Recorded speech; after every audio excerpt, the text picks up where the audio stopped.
learning.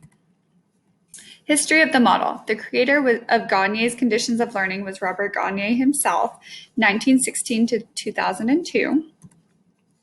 When and why? The conditions of learning was first published in 1965. What is the significance? The significance of these classifications is that each different type of person requires different types of instructions. The model itself. What is it? Gagne identifies 5 major categories of learning: verbal information, intellectual skills, cognitive strategies, motor skills, and attitudes. Different internal and external conditions are necessary for each type of learning. Gagne suggests that learning tasks can be intellectual skills. They can be organized in a hierarchy according to complexity: stimulus recognition, response generation, procedure following, use of terminology, discriminations, concept formation, rule application, and problem solving. Smith and Reagan. Some influences of Gagne's theory on instructional design models. Gagne's theory has been foundational in providing the basis of what can be termed as conditions-based models of instructional design. Conditions-based models are predicted upon the propositions that learning can be classified into categories that require similar cognitive processes for learning. Therefore, within these categories of learning, similar instructional supports are needed to facilitate learning. Gagne's instructional theory has spawned at least 2 generations of instructional design theories that have elaborated and exemplified Gagne's conditions based on propositions. However, his influence has extended beyond instructional design theory into other areas of educational design, including curriculum design. A survey of more recent curriculum texts found some evidence of impact of Gagne's ideas, such as the importance of consideration of types of learning when determining an instructional approach.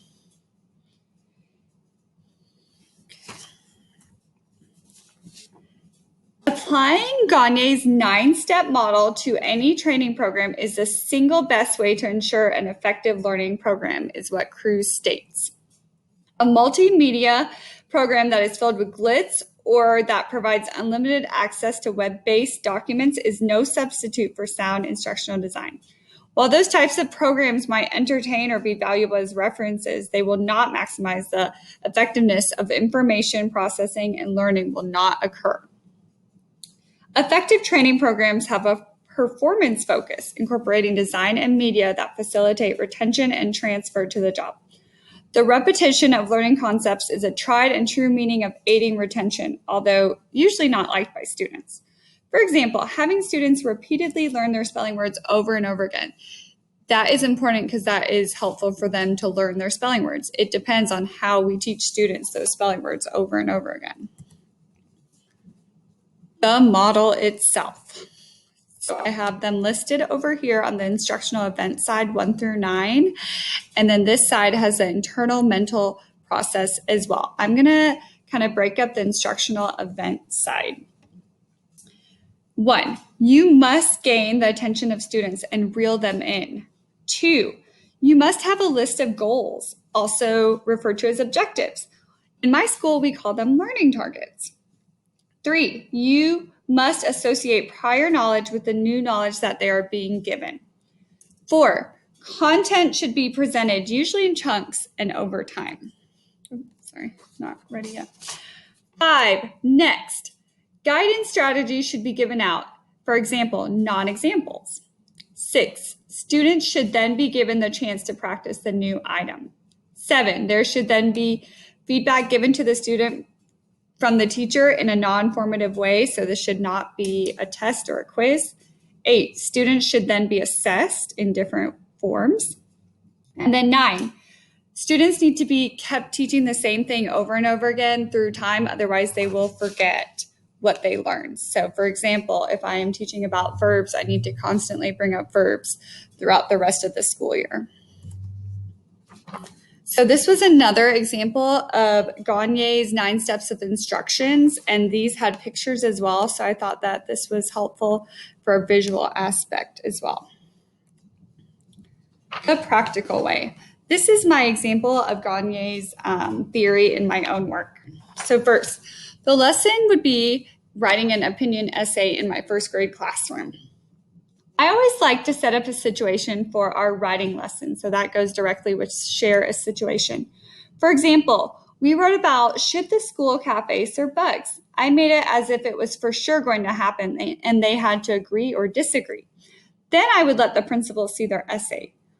I also gave students a lot of guiding questions, and I also were showing them the problem-solving aspect of it as well. We then established learning targets where we had to state our opinion with 3 reasons and supporting details. We also used STEM sentences to start. So, for example, in my opinion, I agree or disagree. Using prior knowledge. I used a lot of mentor texts that help students understand how to state their opinions. Example, I want an iguana book, all about why this kid needs an iguana and what are their reasons to show their parents. We also talked about all the things they asked their parents for and then the reasons they gave for that opinion as well. Presenting new information. I then go through some reasons for both sides of the arguments for the kids to listen to, and I put these on an anchor chart. I also have the students think about their own ideas as well, and I put those up also. I guide students with a graphic organizer, and I give them an example paragraph on my own organizer as well underneath the document camera. Students then get to perform on their own. I keep the anchor chart up and my graphic organizer with my example on the document camera for the students as well. I walk around the room throughout the writing lesson and I provide feedback on sticky notes. I also let students revise as well throughout the lesson. Then through the week, I conference with different students as well so that they get that group or one-on-one feedback as well. I also have sharing time at the end of every single writing lesson so that students can hear other people's ideas as well. Also, as we continue through the rest of the year, I always refer to our writing topics in the other lessons. So for example, in social studies, we might talk about the opinion of somebody that we learn about as well. My students also have choice boards as well that refer